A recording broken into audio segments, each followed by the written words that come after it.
The frozen Miami street corner exists in absolute silence at 2:48 in the morning. A single streetlight hums above the intersection, casting everything below in sickly yellow, and the asphalt gleams wet from a rain that stopped an hour ago. Elena Reynolds collapses to her knees on that wet pavement, her pink delivery uniform soaked through at the shoulders, her orthopedic shoes, the ones that cost her 2 weeks of tips, spreading water like broken wings across the cold concrete. Above her, Tyler Brennan's fist hangs suspended in the air, trembling with rage, his knuckles still wet with her blood. The winter air tastes like metal and shame. 15 feet away, partially obscured by the shadows of a closed pawn shop, Giovanni Conti stands motionless. He is 39 years old, 6 foot 3 inches tall, with shoulders that move through the world like a blade through water. His tailored charcoal suit costs more than Elena's entire year of rent. A silver scar runs from the outer corner of his left eye down to his cheekbone, the mark of a choice he made 7 years ago when his own brother tried to sell the family to rivals. His hands, the hands that have signed death warrants and dissolved alliances with a single word, now hang useless at his sides. He cannot look away from this girl on her knees. To his left stands Carlo, 28 years old, built like a stone wall, with a government-issued pistol concealed beneath his tailored jacket. To his right stands Enzo, 32, with tattoos running up both wrists that spell out the names of men he has put in the ground. Both lieutenants watch their boss with eyes that have learned to read silence the way others read screaming. They know what that motionless posture means. They know what comes before the violence. But Giovanni does not move. He simply watches. Tyler Brennan is 43 years old and falling apart. His landlord suit, which cost $200 at a discount men's store, wrinkles around his waist where his belly pushes out from too much whiskey and too little work. His face is red, bloated, the face of a man who has never been told no and is drowning in the shock of it. His voice cracks like a boy's voice when he screams at Elena, "You owe me $1,400. $1,400. And you think you can just walk away? You think you can reject me and just walk away?" Elena's hands shake so violently she cannot make them stop. Her left eye is beginning to swell shut. A thin line of blood runs from her hairline down her temple where his ring caught her during the first punch. She tastes copper. She tastes fear.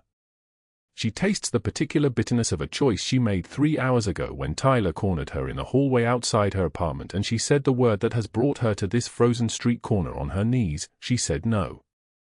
She does not cry. Her tears have dried up somewhere on a Greyhound bus 7 years ago, when she was 22 years old and running from another man just like this one. Instead, she spits blood onto the frozen pavement. The sound of it landing, small, quiet, definitive, echoes through the empty intersection like a gunshot in a cathedral. Then Elena looks directly into Tyler's eyes. Her spine straightens. Her trembling hands lower to her lap. And she says in a voice that cuts through the winter air like a blade wrapped in ice, "You will never touch me again." The words hang there. They settle on the pavement beside the blood.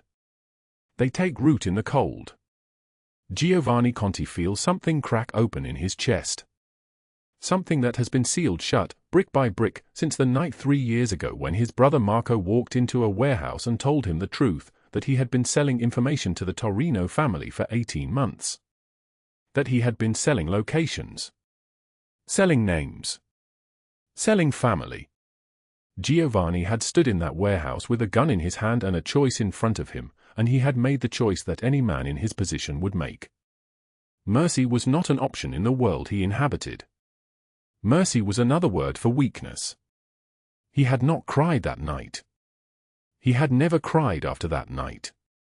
Something in him had calcified into pure function, give orders, collect debts, maintain power, feel nothing. But now, watching this girl with the swollen eye and the 5 crumpled dollars in her apron pocket stand up to a man who could destroy her with a single phone call to the right people, something in that calcified wall shifts. Cracks. Like ice breaking apart in spring. Tyler's hand comes down again. It moves toward Elena's face with the casual confidence of a man who has never been stopped. His arm swings through the space between them like he owns the air itself. Then Carlo moves. Just one step forward, still in shadow, still partially obscured by the darkness of the pawn shop's recessed doorway. The movement is so small that most people would miss it. But Tyler Brennan feels it. He feels the presence of something large and terrible entering the space where there had only been a girl on her knees. His fist stops 6 inches from Elena's face. It stops like it has hit an invisible wall. Giovanni's hand moves to his side. Just his hand.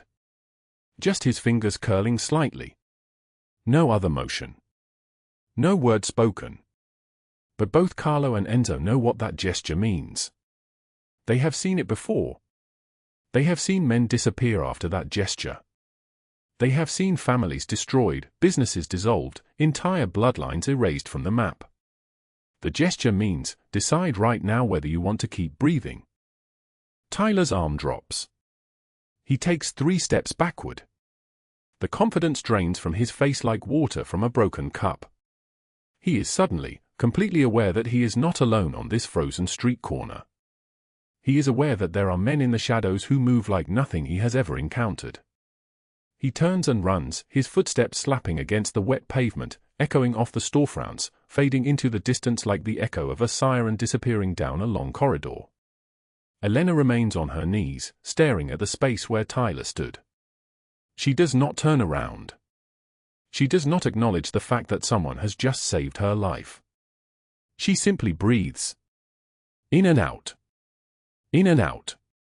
Her left eye swells a little more with each breath. Her hands continue to tremble. But she is breathing. Giovanni Conti steps out of the shadows. The streetlight falls across his face, illuminating the scar that runs from eye to cheekbone. He walks toward her slowly, deliberately, each step measured like the footfalls of a general surveying a battlefield. Carlo and Enzo flank him, their hands still resting on their concealed weapons, their eyes scanning the empty street for any sign of threat, for any indication that Tyler Brennan might return with reinforcements.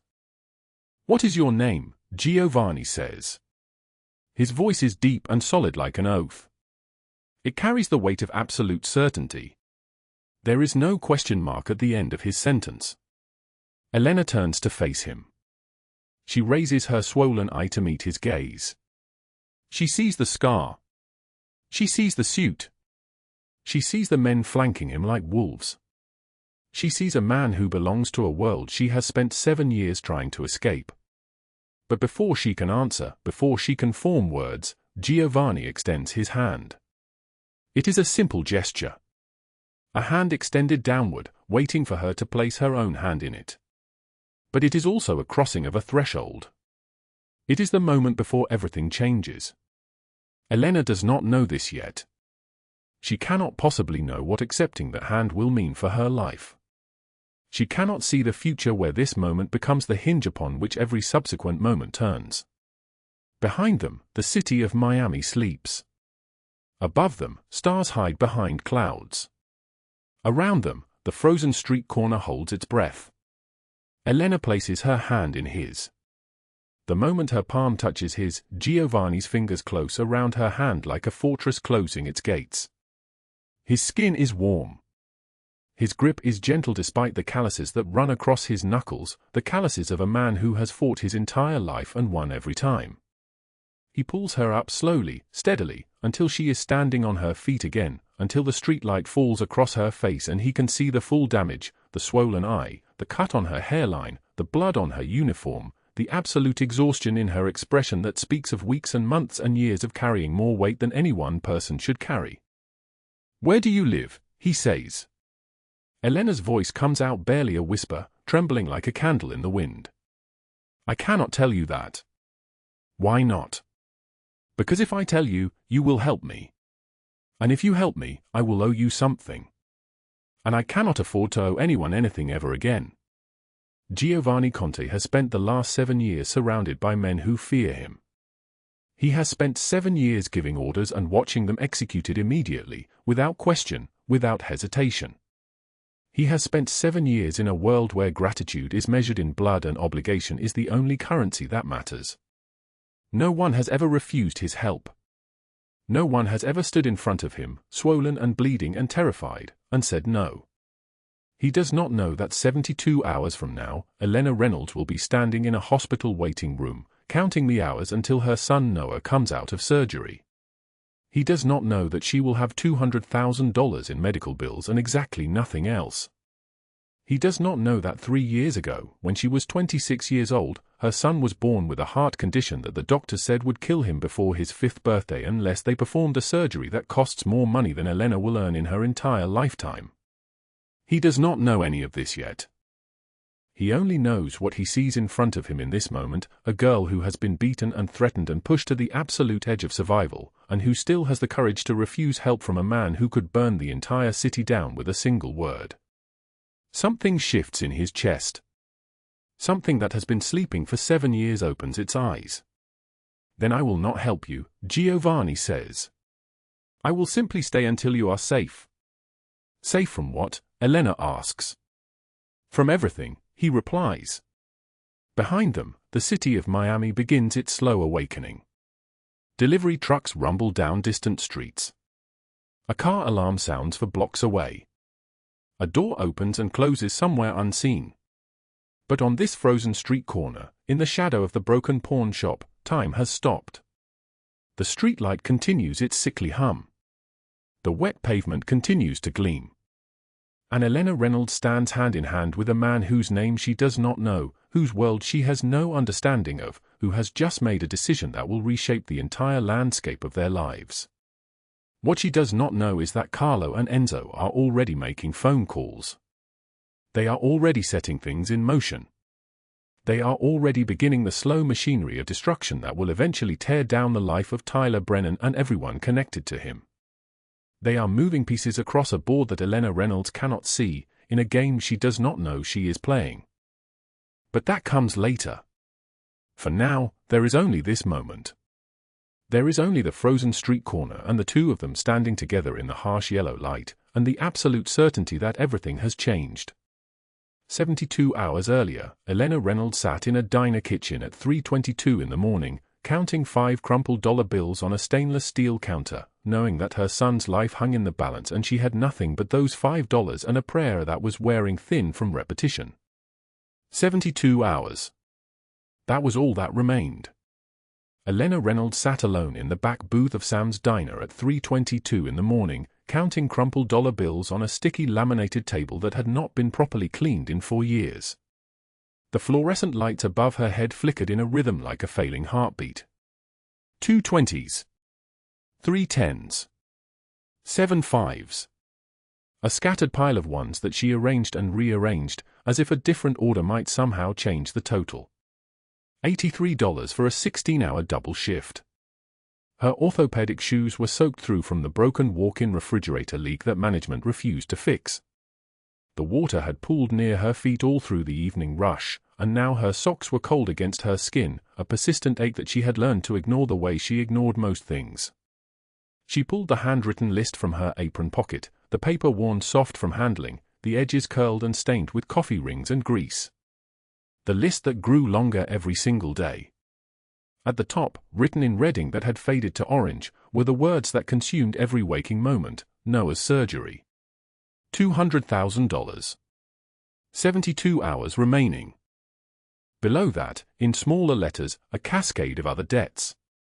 Rent to Tyler Brennan, 3 months overdue, $1,400 a month multiplied by 3.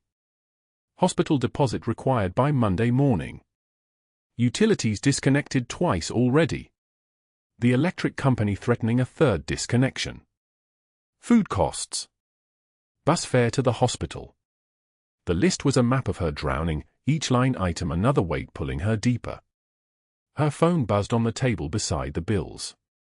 The screen lit up with a notification from Miami Children's Hospital. The message was short, clinical, and it carried the weight of a death sentence. Ms. Reynolds, we must receive the $50,000 deposit by 9 a.m. Monday or we cannot schedule Noah's valve replacement surgery. His condition is deteriorating. Time is critical. She stared at the phone for exactly 47 seconds. Then she turned it face down. From the front of the diner, she could hear the late-night cook moving through the kitchen, the sound of his cigarette lighter clicking open and closed, open and closed. Beyond that, through the rain-streaked windows, Miami hummed with the sound of a city that never truly slept. A delivery truck rumbled past on the street outside. A siren wailed somewhere 8 blocks away, growing louder, then fading. The rain continued its assault on the glass, each drop a small percussion in an endless rhythm. Elena separated one bill from the others.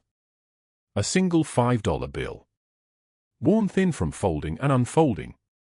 She kept this bill separate in her left apron pocket, separate from her tip money, separate from everything else. This was her emergency fund. Her safety net. The only thing between her and absolute zero. The only thing that remained after every other resource had been exhausted. She had learned long ago that a person could survive on almost nothing if they absolutely had to. She had survived on almost nothing before. She could do it again. But Noah could not. Her apartment was 17 minutes away by bus, assuming the bus was running on schedule, which it rarely was. Elena gathered the bills, counted them one final time even though she had already counted them 3 times that night, and stood up from the booth with the careful movements of someone whose body had stopped cooperating years ago. She was 28 years old, but the mirror told a different story. The mirror told her she was approaching 40.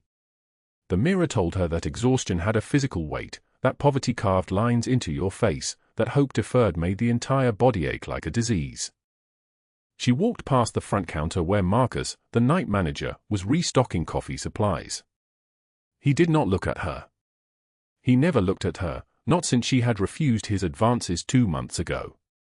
She had learned that when men in positions of power became angry, they did not express it with words. They expressed it with silence. With being left off the schedule. With being scheduled for the worst shifts. With having her pay docked for reasons that were never quite explained. The coffee supplies clattered into place as she passed. The sound of his resentment, as clear as if he had spoken it aloud. Outside, the November rain fell in sheets that seemed to come from nowhere, as if the sky itself was weeping. Elena pulled her jacket tighter, the fabric so thin it offered almost no protection. It had been a good jacket once, maybe, back when it belonged to someone else, back before it found its way to the thrift store and then into her hands for $4.50. The rain soaked through it anyway. The bus shelter was half a block away. A man stood inside it, hunched over a cigarette, his clothes layered in a way that suggested he had been wearing the same outfit for several weeks. He looked at her as she approached, and she thought for a moment that he might speak to her, might ask her for money or time or attention. But something in her face stopped him. Something in the way she moved, like a woman walking through water, like a woman underwater looking up at a distant sun she would never reach again. She took the seat farthest from him and waited for the bus. For hours later, Elena stood in the doorway of Noah's bedroom. He was sleeping, the way he always slept, with his hand pressed over his heart as if he could hold it together through sheer force of will. He was 6 years old with the complexion of someone much older, the pallor of a child who spent too much time in hospitals and not enough time in sunlight. His breathing was labored even in sleep. Every inhalation seemed to cost him effort. Every exhalation was something like relief, something like surrender. The doctors had explained it to her in words that were both simple and devastating. His heart was not pumping blood effectively. The valve was failing. Without replacement, it would fail completely, and when it failed, it would not restart. $200,000 stood between her son and death. She had no $200,000. She had $83. She had a $5 bill in her pocket that she counted the way other people counted rosary beads. She had a job that paid $2.13 per hour plus tips that had become less and less frequent as the tips themselves became smaller and more irregular. She had an apartment that she could no longer afford. She had a landlord who was becoming increasingly impatient with her inability to pay rent. She had almost nothing. And in 72 hours, that nothing would be required to become something. There was a knock on the apartment door at 6:32 in the morning. Elena had been awake for exactly 19 minutes, sitting in the dark, knowing that sleep was impossible now. The knock was authoritative. Heavy. The knock of someone who did not expect to be refused entry. When she opened the door, Tyler Brennan was already holding his landlord key in his hand, already stepping across the threshold before she could form the words to stop him. He was 42 years old, though he dressed like a man in his 30s, his clothes expensive in a way that suggested money but not taste. His breath smelled like whiskey and something else, something chemical and sour. His eyes were the color of muddy water, and they traveled down her body in a way that made her skin crawl like something alive on her surface. "Elena, sweetheart," he said, and the word sweetheart was like a blade wrapped in ice. 3 months overdue. That's $4,200 you owe me. But we can work something out. She did not respond. She had learned that the more she spoke, the more he twisted her words, reinterpreted them, turned them into permission he had not been given. Her silence was her only weapon, and even that weapon was failing. "Noah's surgery, isn't it?" he continued, stepping deeper into her apartment, his presence seeming to make the small space shrink. "I heard about that. Must be expensive. Heart surgery. Kids don't do well with that stuff usually." "I need 2 more weeks," Elena said, her voice steady despite the hammering in her chest. "Once Noah's surgery is scheduled." "I don't care about your kid," Tyler interrupted. His hand reached for her wrist, and this time she did not pull away fast enough. His fingers closed around her arm, not hard enough to leave immediate bruises, but hard enough to communicate what he was capable of. "I care about my money. Or other forms of payment." She twisted her arm free. "You've got until Friday," he said, his voice dropping to something that sounded almost like a purr, almost like intimacy. "Then I'm filing eviction papers. Winter's coming, Elena. You and that sick boy will be on the street. Unless you decide to be smart about this." He left before she could respond. His footsteps echoed down the hallway, and then she heard the sound of the elevator doors closing with a mechanical sigh. She locked the door and slid down against it, finally allowing her body to betray her, to shake in a way she never allowed it to shake in front of Noah or in front of anyone who mattered. 3 blocks away, in a downtown office that occupied an entire floor of a glass building, Margaret Harrington received a phone call from Tyler Brennan.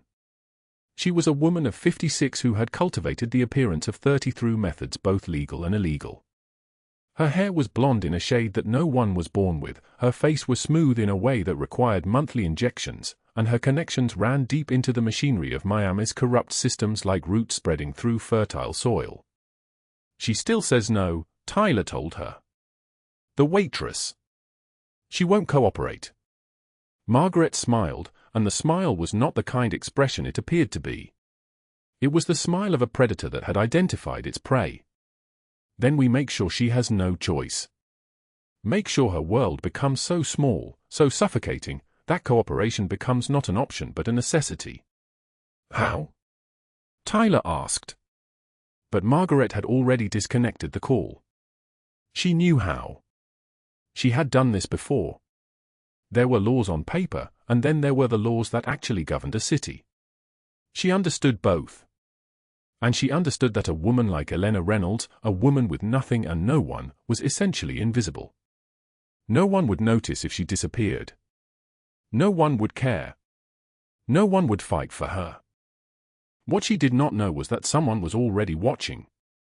The frozen night swallow sound. At 11:02 p.m. on a Miami street corner that never sees daylight anymore, the temperature has dropped to 26 degrees, the coldest night in 3 years. Stars pierce the darkness like diamonds cut from glass, sharp and merciless. Frost coats the warehouse district in a layer of crystalline white, turning abandoned loading docks and chain-link fences into something that looks frozen in time, waiting for spring that may never come. Elena Reynolds walks home from Sam's diner, her orthopedic shoes squeaking with each step, her breath forming white clouds in the bitter air. The diner's broken refrigerator leak has soaked through both her socks. Her pink uniform clings to her skin underneath her thin jacket, the only coat she owns, threadbare at the elbows. She takes the shortcut through the warehouses because it saves 7 minutes, and she needs those 7 minutes. Her neighbor charges $10 an hour to watch Noah, and every minute costs money she does not have. The street is empty except for neon reflections bleeding across wet asphalt, red and blue light pooling on pavement like spilled paint. Her footsteps echo off brick walls. Then she hears it, a voice trembling with terror. "Please, I don't have anything. Please, I'm begging you." Elena stops. Ahead, in the pool of light from a street lamp with a shattered bulb, 3 men in expensive suits surround a homeless man digging through his jacket pockets.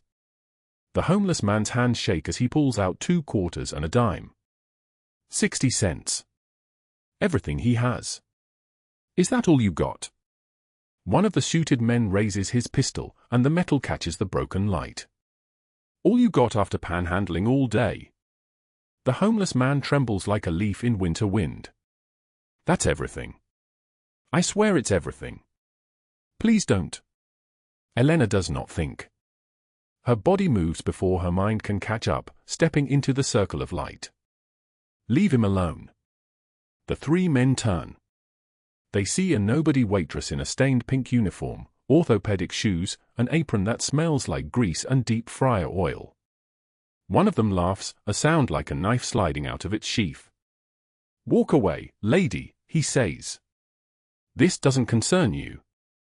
"He gave you what he has," Elena says. Her hands shake, but her feet stay planted.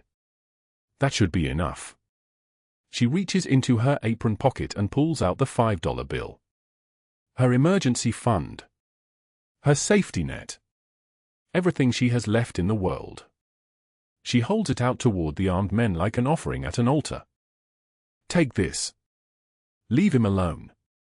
The men stare at her like she has lost her mind. Like she is speaking a language they do not understand.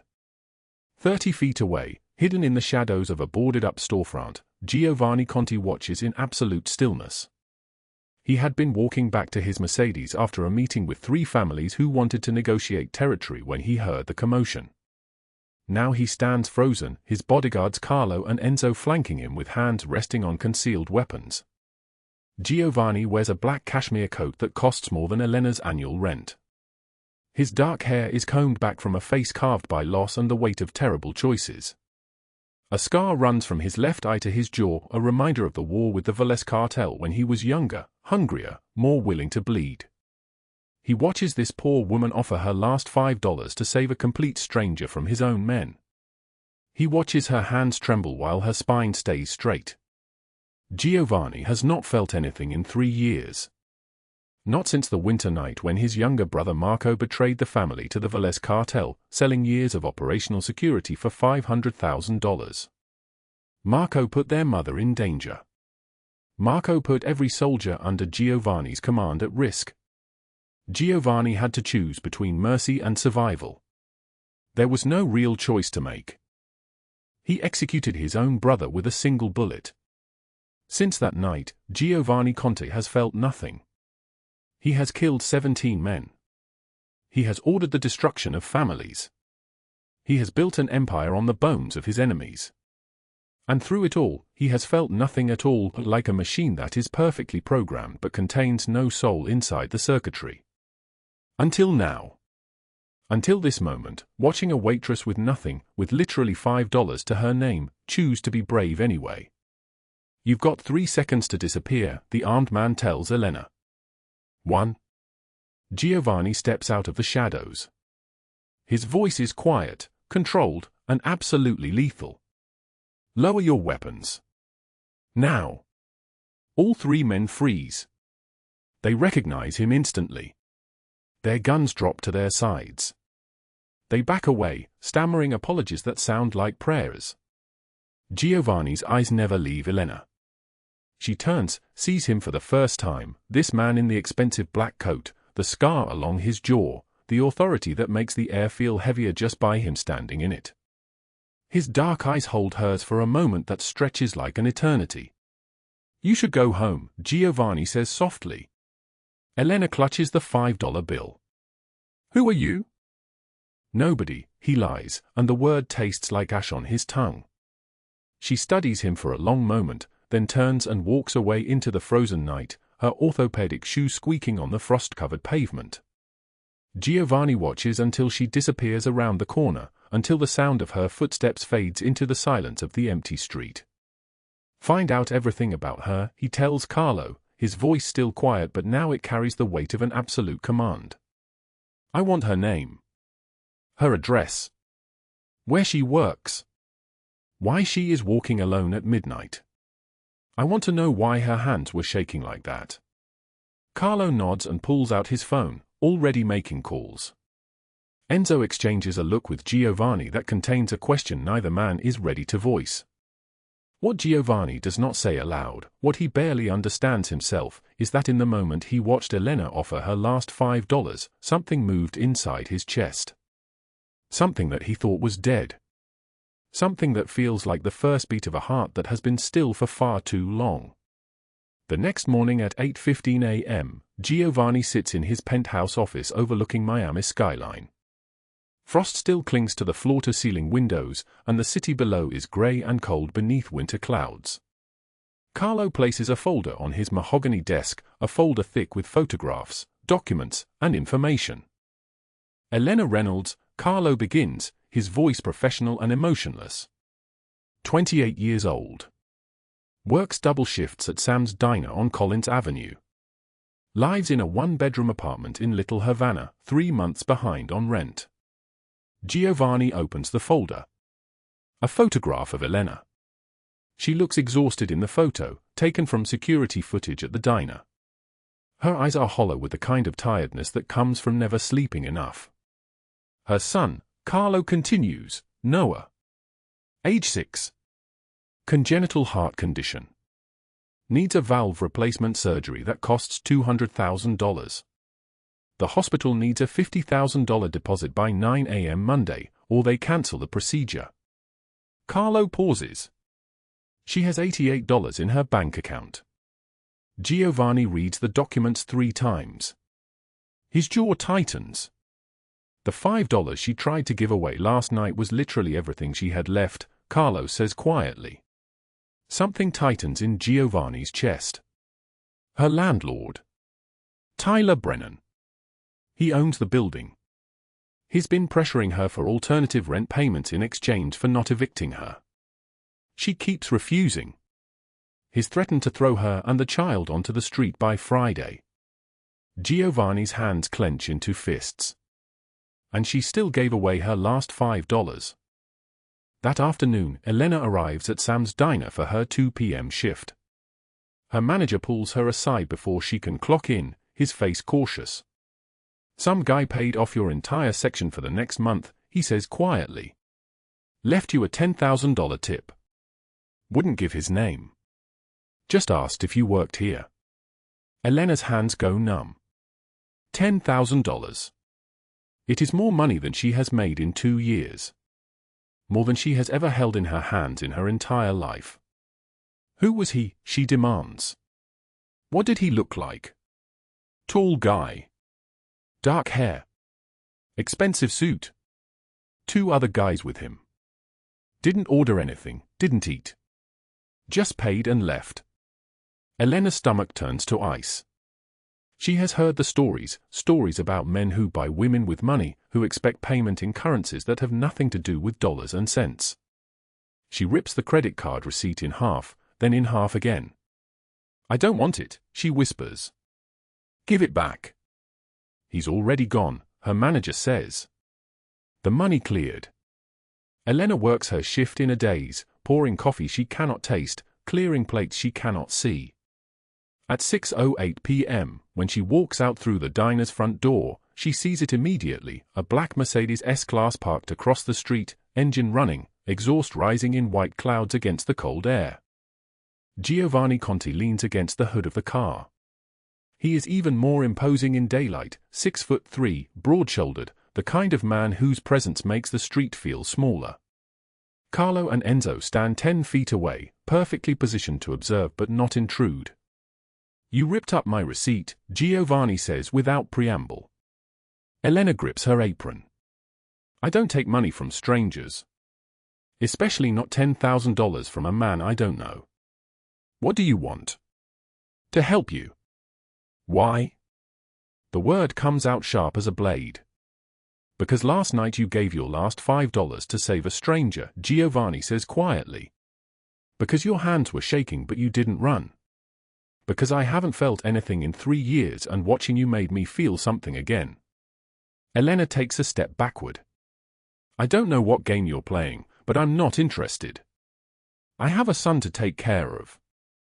Noah, Giovanni interrupts. 6 years old. Congenital heart condition. Valve replacement that costs $200,000. The hospital needs $50,000 by Monday morning or they cancel the surgery. You have $88. Elena's face goes white.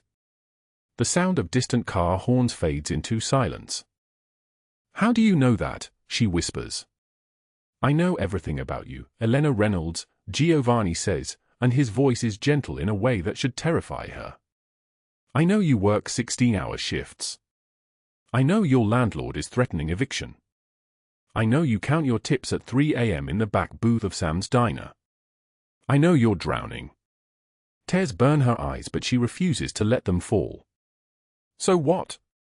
You think throwing money at me makes you my savior? I don't need rescuing. Yes, you do, Giovanni says simply. And I'm going to give you the $200,000 for Noah's surgery. No strings. No payment required. Elena laughs, and it is a brittle, broken sound, like glass shattering in slow motion. Right. No strings. Men like you always want something. I want you to let me help, Giovanni says. That's all. He pulls an envelope from his coat pocket and holds it out. Elena does not take it. Look at me, Giovanni says, and when she does, his dark eyes hold hers steady. I am not a good man. I have done terrible things. I have made choices that I will spend eternity paying for. But this, helping you, this is something I can do that might mean something. Let me do this. Elena stares at the envelope. Inside it, she knows, is a check for an amount that would solve every problem she has ever had. The weight of what she is being offered crushes down on her like a physical force. And 3 blocks away, in an office on the 42nd floor of a glass building that reflects the winter sky, Margaret Harrington receives a phone call from Tyler Brennan. She still refuses me, Tyler says over the phone, his voice dripping with resentment. The waitress. I've been patient. I've been generous. She keeps saying no. Margaret Harrington, 56 years old with the face of someone half her age, smooth from monthly injections, blonde from bottles, dressed in designer clothes that cost more than Elena's apartment, smiles. The smile is not kind. It is the smile of a predator that has identified its prey and begun circling. Then we make sure she has no choice, Margaret says softly.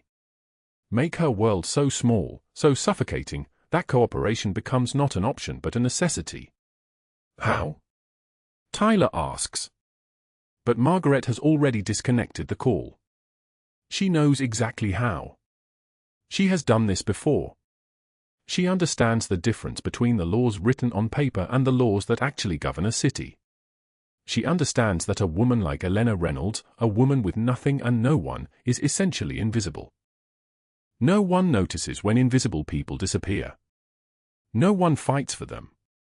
What Margaret does not know is that someone is already watching. Someone is already moving. And when the most powerful man in Miami decides that a woman belongs under his protection, the entire city rearranges itself to make it true. The hospital administrator's voice trembles through Elena's phone at 3 a.m. Ms. Reynolds, I am so deeply sorry. There was a terrible mistake. Noah's surgery is proceeding as scheduled at 9 a.m. We've assigned our best surgical team. Everything is ready. Please forgive us. Elena stands in her half-packed apartment, the cardboard boxes stacked like tombstones around her. The suitcase open on her bed. The goodbye letter already written. Everything prepared for disappearance. She cannot speak. The words stick in her throat like broken glass. Ms. Reynolds? Are you there? Yes, Elena whispers. Yes, I'm here. The line disconnects. She stares at her phone, at the letter folded on the kitchen counter with Giovanni's name written across it in her shaking handwriting. She was going to leave it at his office before she ran. Before she vanished with Noah into some other city, some other life where she could not drag anyone else down with her. But what changed everything was a knock on the door at 4:30 a.m. Giovanni Conti stands in her hallway like something carved from winter itself. His suit jacket is gone, his white shirt sleeves rolled to the elbows, the first 3 buttons undone. Exhaustion hollows his face. But his eyes, those dark, dangerous eyes, burn with something fierce and protective that makes her breath catch. He is holding her letter. "You were going to run," he says quietly, and his voice carries the weight of someone who has just moved mountains in the darkness. Elena cannot move. Cannot speak. The letter dangles from his fingers like evidence of her betrayal, her plan to disappear, her attempt to protect him by removing herself from his life. "How did you?" she starts. "I have people everywhere," Giovanni says. He steps into her apartment and closes the door, sealing them inside. "Your building manager gave me this an hour ago. Elena, you were going to take Noah and disappear." She cannot meet his eyes. "I was trying to protect you. Everything I touch gets destroyed. Tyler, Margaret, the hospital, they came after me and I didn't want you caught in that.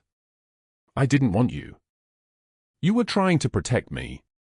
Giovanni moves toward her, and she hears the precise control in his footsteps, each one deliberate, measured, the walk of a man accustomed to violence using restraint. "Elena, I just dismantled 2 people's entire lives in 4 hours because they dared to threaten you. I own this city. And you thought you needed to protect me." The silence between them stretches like something alive. "I'm nobody," she whispers. The word tastes like poison, like every doubt she has ever swallowed. "I'm a waitress with a dying son and more problems than money can fix. Why would you do this for me? Why would you destroy people for me?" Giovanni cups her face in his hands. His hands, hands that have signed death warrants, hands that have ended lives, hands scarred and calloused and dangerous, are impossibly gentle against her skin. His thumbs trace her cheekbones like she is something precious and fragile that might shatter if he applies too much pressure. "You gave your last $5 to save a stranger on a frozen street," he says, his voice deep and solid like an oath. "You stood between armed men and a homeless man when you were terrified. You kept fighting when anyone else would have surrendered. You're the strongest person I've ever met. You're not nobody, Elena. You're everything." She breaks. Completely shatters like ice under spring sun. She has been holding herself together for so long, through shifts that never ended, through counting pennies while Noah coughed in the next room, through Tyler's threats and Margaret's cruelty and the slow suffocation of impossible choices. She has held on through all of it. But now, in his arms, with his hands gentle against her face, she simply breaks down. Sobs that come from somewhere deeper than grief. Sobs that shake her entire body. Giovanni holds her like she is something that matters. Like she is worth holding. His arms wrap around her and he presses her against his chest, one hand cradling the back of her head. "Noah's surgery is at 9 a.m., he says against her hair. His voice is steady, certain, the voice of someone for whom the world rearranges itself according to will. "I'm taking you to the hospital. You're going to be there when he wakes up. And you're never going to count debts at 3 in the morning again. Do you understand?" She nods against his chest, unable to speak. "And Elena?" He pulls back just enough to look at her. "You're not running. Not tonight. Not ever. You belong here. With me. With Noah. With this city that you don't realize is already yours." She wants to argue. She wants to tell him that his world and her world are incompatible, that danger follows him like a shadow and she cannot let that shadow fall on Noah. She wants to protect him the way she has always tried to protect everyone, by sacrificing herself, by making herself smaller, by disappearing. But then Noah coughs from the bedroom. A wet, labored sound. The sound of a 7-year-old boy whose lungs are failing. The sound of the reason she has fought this hard, endured this much, allowed herself to dream that somehow, impossibly, things could change. Giovanni hears it too. He closes his eyes for just a moment, and when he opens them again, something cold and ancient settles into his expression. That ends today, he says. Not a threat. A promise. In 8 hours, your son is going to have surgery. In 8 hours, everything changes. They drive to Miami Children's Hospital as the sun rises. The city bleeds from darkness into light, the streets transforming from the terrain of the desperate into something almost beautiful. Frost melts on the car windows. The winter air tastes like possibility. Elena sits in the passenger seat of Giovanni's black Mercedes, her hands folded in her lap. She is wearing the same clothes she wore when she stood between armed men and a homeless stranger. The same waitress uniform beneath a borrowed coat. But something has shifted. The way Giovanni looks at her. The way his hand rests near hers on the center console, not quite touching but close enough that she can feel the heat of him. At the hospital, they are met immediately. The administrator appears personally, her face gray with fear. She apologizes. She explains that there was a terrible misunderstanding, that the board has complete confidence in Elena, that Noah's medical records are flawless and his case is exactly the kind that this hospital exists to serve. Elena nods, but she is not really listening. She is watching Giovanni, watching the way he moves through this space like he owns it, watching the way nurses and doctors immediately step aside, watching the way power radiates from him in waves so obvious that even the building seems to bow. At 8:55 a.m., they take Noah back for pre-op. He is small in the surgical gown, his tiny body lost in fabric designed for larger frames. Elena holds his hand. Am I going to be okay? Noah asks, his 7-year-old voice steady in a way that breaks her heart. You're going to be perfect, Elena tells him. She bends down and kisses his forehead. His skin is cool but not cold. His breathing is still labored, but he is fighting. Always fighting. After today, you can run and play and breathe like all the other kids. After today, everything is different. Will you be here when I wake up? Noah asks. I will never leave you, Elena promises. Never. The surgical team arrives to take him back. Elena watches her son disappear through double doors marked authorized personnel only, and the fear threatens to swallow her whole. But then Giovanni's hand touches the small of her back, steady and present and unmovable. They wait in the surgery waiting room. Hours collapse into each other. The morning becomes afternoon. The clock on the wall ticks. A television plays without sound. Somewhere in the building, surgeons are cutting into her son's chest, are repairing the defective valve that has been slowly stealing his life, are giving him back his future. At 2:15 p.m., a surgeon emerges. She is smiling. Noah came through beautifully, she says. The surgery went exactly as planned. He's in recovery now. You can see him in about 30 minutes. Elena feels her knees give. Giovanni catches her before she falls, pulls her against him, holds her while she breaks down again. But this time the tears are different. This time they taste like relief. Like gratitude. Like the first breath after drowning. When she can finally see Noah, he is waking in recovery, groggy and confused and alive. More alive than he has been in years. His breathing is clear. His color is pink instead of gray. He reaches for Elena and she takes his small hand and simply holds it, unable to stop crying. Did I get the surgery? Noah asks, his voice still fuzzy from anesthesia. You did, baby. You did. And you were so brave. Will I be okay now? Elena looks at Giovanni, standing in the doorway with Carlo and Enzo, 3 powerful men reduced to stillness by the sight of a 7-year-old boy opening his eyes to a second chance. Yes, Elena says. Yes, you're going to be okay. Everything is going to be okay. The sun sets over Miami. In the hospital room, Elena sits beside Noah's bed.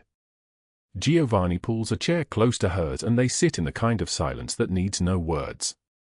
Outside the window, the city lights begin to illuminate, 1,000 small flames pushing back against the darkness. "Thank you," Elena says quietly. Giovanni takes her hand.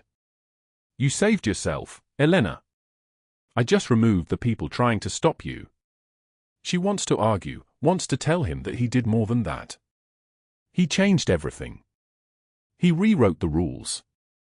He made it possible for her to breathe.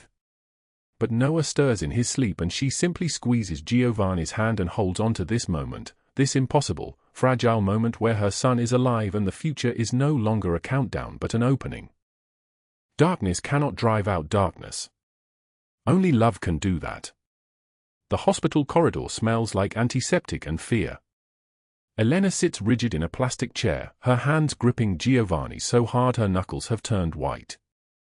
The surgical clock on the wall reads 9:15 a.m. Noah has been in the operating room for exactly 15 minutes. 15 minutes out of an estimated 8 hours and 45 minutes. 8 hours and 45 minutes where anything can go wrong. Where the valve they are replacing could fail. Where her son could slip away on a surgeon's table while she sits here breathing recycled air and praying to a God she stopped believing in 3 years ago. Carlo and Enzo stand at the door like bookends, their massive frames blocking anyone from entering without permission. They are here not as guards but as witnesses. In the Mafia underworld, you do not show up for someone unless that person has become important. Enzo shifts his weight. His shoe squeaks against the linoleum. The sound cuts through the silence like a blade. "He is going to be fine," Giovanni says quietly. His voice is deep and solid like an oath, but even Giovanni cannot make promises about surgery outcomes. Even the most powerful man in Miami cannot control what happens inside an operating room. Elena does not respond. She cannot. Her throat has closed. Her mind is playing the same movie it has played 1,000 times. Noah in the hospital bed yesterday wearing the surgical gown that swallowed his 7-year-old frame. Noah's small hand in hers as they wheeled him away. Noah asking, "Will it hurt, Mom?" and Elena lying, "No, baby, you will just fall asleep and wake up all better." The lie sits heavy in her chest. Giovanni's thumb traces the back of her hand. The gesture is so gentle it breaks something inside her. This man who ordered people killed without blinking, who built an empire on violence and fear, is sitting in a hospital waiting room trying to comfort a woman who was a complete stranger 8 days ago. The irony would be funny if Elena had any capacity for humor left. 1 hour passes. Then another. The surgical waiting room fills and empties. An older woman in a cardigan loses her husband on the table. They call a family to say their teenager is out of recovery. Elena watches each announcement like it might be hers, her heart stopping and starting with every voice over the hospital speaker system. "He will make it," Giovanni says at the 2-hour mark. "I have seen Noah. I know his heart. It is stronger than the rest of him. He will make it." Elena wants to believe him. She wants to have the kind of faith that Giovanni seems to possess, the certainty that comes from controlling outcomes his entire life. But Elena has never controlled anything. She has only survived, day by day, shift by shift, counting dollars that slip through her fingers like water. At 2:41 p.m., the surgeon emerges from the double doors. She is wearing blue scrubs, her surgical mask hanging around her neck, her expression unreadable. Elena's entire body goes rigid. This is it. This is the moment. This is where everything either transforms or ends. "Ms. Reynolds," the surgeon says. Elena stands so quickly the room tilts. Giovanni rises beside her, his hand never leaving the small of her back. "I am Dr. Patel. The surgery was a complete success." The surgeon's face breaks into a smile. Noah's new valve is functioning perfectly. His oxygen levels are excellent. His heart rhythm is strong and steady.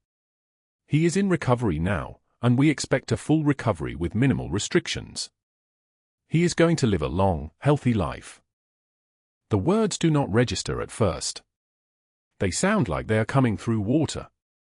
Long, healthy. Live. 3 words that Elena has not allowed herself to fully believe until this moment. Then her knees buckle.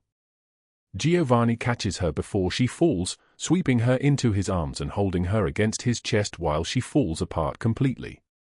8 years of holding it together. 8 years of being strong for Noah, of working doubles, of eating other people's leftovers, of lying awake at 3 in the morning wondering if this was the night she would lose him. 8 years of terror compressed into a single moment of release. She sobs against Giovanni's chest, her body shaking with everything she has been holding back. His suit, custom-tailored, worth more than a year of her old rent, is soaked with her tears, and he does not pull away. He simply holds her while Carlo and Enzo discreetly turn toward the wall, giving her privacy in the most public of places. He is going to live, Elena whispers against the fabric of his jacket. He is going to live. Yes, Giovanni says into her hair. He is going to live. And you are going to live. And from today forward, you are never going to be alone. That evening, Elena sits beside Noah's hospital bed. The machines around him beep steadily, the sound of life, the sound of a heart that is working, really working, for the first time in 7 years. Noah is awake, groggy from anesthesia but smiling. The color is already returning to his face, the gray replaced by pink. Mom, Noah says sleepily, his small hand reaching for hers. Did it work? It worked, baby. It worked perfectly. You are going to be okay. You are going to be better than okay. Noah's eyes drift closed. I knew you would save me. You save everyone. Elena's throat tightens. She has not saved anyone. She has barely saved herself. But she does not argue. She simply squeezes his small hand and lets him sleep. In the doorway, Giovanni stands talking quietly with Carlo. He has barely left the hospital since Noah entered surgery. He missed meetings. He left his empire in the hands of subordinates. He sat in a waiting room for 8 hours holding the hand of a waitress he barely knew a week ago. Carlo catches Elena watching and his weathered face softens. In the Mafia underworld, you do not see expressions like this. You do not see the most feared boss in Miami looking at a woman like she has become essential. Carlo withdraws quietly. He understands. That night, Elena sits alone in the hospital room while Noah sleeps. The city lights outside his window blur and refocus. She thinks about the handwritten list of debts, all those numbers that seemed impossible to erase. The list she burned in Giovanni's fireplace 3 days ago. The debts that no longer matter because Giovanni Conti decided they did not matter. Giovanni enters without knocking, carrying 2 cups of coffee. He hands one to Elena and sits in the chair beside her bed, the one he has claimed as his own. You should sleep, he says. I am afraid if I sleep, I will wake up and this will not be real. Giovanni sets down his coffee and takes her hand. This is real, Elena. All of it. The surgery, Noah being alive, me being here, it is all real. Why, she asks. Why are you doing this? You do not know us. You do not owe us anything. Giovanni is quiet for a long moment. Outside the window, the November wind pushes against the glass. When he speaks, his voice is so quiet she has to lean closer to hear him. 3 years ago, my brother betrayed me. He sold information to a rival family. 15 people died because of his choices. I had to decide whether to show mercy or survive. Giovanni looks at her directly. I chose survival. I chose to end him. And that choice carved something dead into my chest. I stopped feeling anything. I stopped seeing people as anything other than pieces on a chessboard. He pauses. His thumb traces circles on her hand. Then I watched a woman with $5 in her pocket step between armed men and a homeless stranger. She did not know who I was. She did not know what I could do. She just saw someone in danger and she moved. In that moment, you reminded me what it means to be human. You reminded me that courage looks like stepping forward even when you have nothing. That is why I am here, Elena. Because you saved me first. You just did not know you were doing it. Elena cannot speak. The words are there, but they are stuck somewhere behind the tears. Giovanni stands and pulls her into his arms. She buries her face against his chest and lets herself believe, finally, that she is not alone. That there is someone in this world who sees her not as nobody, but as someone worth fighting for. In the hospital bed behind them, Noah sleeps the sleep of the healed. His heart beats steadily. His lungs fill with clean air. His future stretches out in front of him like a landscape he has finally been allowed to enter. The darkness that has surrounded Elena for so long begins, finally, to break. How did this story make you feel? Please leave a comment below and share what is in your heart. If you enjoyed this, hit that like button and subscribe so you do not miss what is coming tomorrow. Share this with someone who needs to hear it.